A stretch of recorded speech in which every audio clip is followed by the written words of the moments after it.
ನಮಸ್ಕಾರ. ಕರ್ನಾಟಕ ಧ್ವನಿಗೆ ಸ್ವಾಗತ.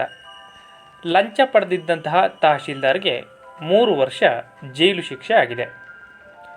ಜಮೀನಿನ ವ್ಯಾಜ್ಯವನ್ನು ಬಗೆಹರಿಸಿಕೊಡಲು 5 ಲಕ್ಷ ರೂಪಾಯಿ ಲಂಚ ಪಡೆಯುತ್ತಿದ್ದಂತಹ ವೇಳೆ ಸಿಕ್ಕಿಬಿದ್ದಿದ್ದ ಪ್ರಕರಣದಲ್ಲಿ ಕೋಲಾರ ಜಿಲ್ಲೆಯ ಮುಳುಬಾಗಿಲಿನ ಈಗಿನ ತಹಶೀಲ್ದಾರ್ BS ವೆಂಕಟಾಚಲಪತಿಗೆ ಬೆಂಗಳೂರಿನ ಭ್ರಷ್ಟಾಚಾರ ನಿಯಂತ್ರಣ ಕಾಯ್ದೆ ಪ್ರಕರಣಗಳ ವಿಶೇಷ ನ್ಯಾಯಾಲಯ 3 ವರ್ಷ ಕಠಿಣ ಜೈಲು ಶಿಕ್ಷೆ ಹಾಗೆಯೇ 7 ಲಕ್ಷ ರೂಪಾಯಿ ದಂಡವನ್ನು ವಿಧಿಸಿದೆ. ಹುಳಿಮಾವು ನಿವಾಸಿ HP ಮಂಜುನಾಥ್ ಎಂಬುವವರ ಜಮೀನಿಗೆ ಸಂಬಂಧಿಸಿದ ವ್ಯಾಜ್ಯ ಬೆಂಗಳೂರು ದಕ್ಷಿಣ ತಾಲೂಕು ತಹಶೀಲ್ದಾರ್ ಕಚೇರಿಯಲ್ಲಿತ್ತು.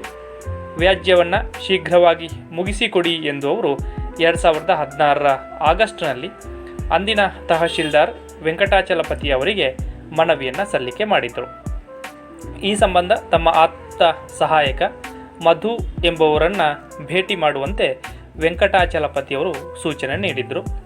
ಜತೆಗೆ ವ್ಯಾಜ್ಯ ಬಗೆಹರಿಸಿಕೊಡಲು 20 ಲಕ್ಷಕ್ಕೆ ಬೇಡಿಕೆ ಇಟ್ಟಿದ್ದರು. 15 ಲಕ್ಷಕ್ಕೆ ಕೊನೆಗೆ ಒಪ್ಪಿಕೊಂಡಿದ್ದರು. ಮುಂಗಡವಾಗಿ 5 ಲಕ್ಷವನ್ನು ನೀಡಬೇಕು ಅಂತ ಹೇಳಿ ಸೂಚನೆಯನ್ನು ನೀಡಿದರು. ಮಂಜುನಾಥ್ ಅವರು ನೀಡಿದ ದೂರಿನ ಅನ್ವಯ ಭ್ರಷ್ಟಾಚಾರ ನಿಗ್ರಹ ದಳ ಪ್ರಕರಣವನ್ನು ದಾಖಲಿಸಿಕೊಂಡಿತ್ತು ಎಂದು ಲೋಕಾಯುಕ್ತ ಸಂಸ್ಥೆ ಮಾಹಿತಿಯನ್ನು ನೀಡಿದೆ. ACB ಪೊಲೀಸರ ಸೂಚನೆಯಂತೆ 2017ರ ಡಿಸೆಂಬರ್ 18ರಂದು ಮಂಜುನಾಥ್ ಅವರು ತಹಶೀಲ್ದಾರ್ ಕಚೇರಿಗೆ ಹೋಗಿ ಲಂಚದ ಹಣವನ್ನು ನೀಡಿದರು. ವೆಂಕಟಾಚಲಪತಿ ಪರವಾಗಿ ಮಧು ಅವರು ಲಂಚ ಸ್ವೀಕರಿಸುವಾಗ ACB ಪೊಲೀಸರು ದಾಳಿ ಮಾಡಿ ಬಂಧನ ಮಾಡಿದರು. ಪ್ರಕರಣದ ವಿಚಾರಣೆ ಮುಗಿಸಿದ್ದಂತಹ ಸಿಟಿ ಸಿವಿಲ್ ಮತ್ತು ವಿಶೇಷ ನ್ಯಾಯಾಲಯ ಬುಧವಾರ ತೀರ್ಪನ್ನು ಪ್ರಕಟಿಸಿದೆ. ಲೋಕಾಯುಕ್ತ ನ್ಯಾಯಾಲಯವು ವೆಂಕಟಾಚಲಪತಿಯವರಿಗೆ ಜೈಲು ಶಿಕ್ಷೆ ಮತ್ತು ದಂಡವನ್ನು ವಿಧಿಸಿದೆ.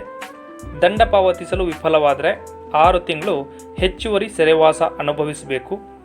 ವೆಂಕಟಾಚಲಪತಿ ಖಾಸಗಿ ಆಪ್ತ ಸಹಾಯಕ ಮಧುಗೆ ಕೂಡ 3 ವರ್ಷ ಕಠಿಣ ಜೈಲು ಶಿಕ್ಷೆ ಮತ್ತು 40,000 ರೂಪಾಯಿ ದಂಡ ಪಾವತಿಸಲು ವಿಫಲರಾದರೆ 3 ತಿಂಗಳ ಹೆಚ್ಚುವರಿ ಶಿಕ್ಷೆ ಅನುಭವಿಸಬೇಕು ಎಂದು ತೀರ್ಪಿನಲ್ಲಿ ಉಲ್ಲೇಖಿಸಲಾಗಿದೆ.